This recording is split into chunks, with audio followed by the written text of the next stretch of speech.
তোমার দেশের বাড়ি কোথায়?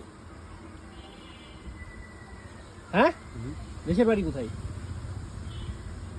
বাড়ি মরে কিছু ঠিকানা কিছুই নাই।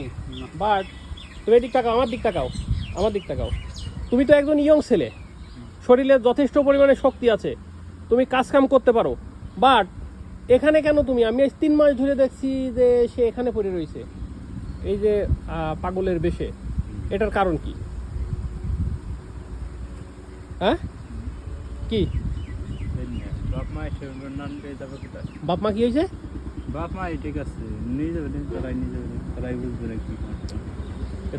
তুমি তো স্বাভাবিক, তোমার কথা শুনে আমার মনে হচ্ছে না যে তুমি মানসিকভাবে অসুস্থ।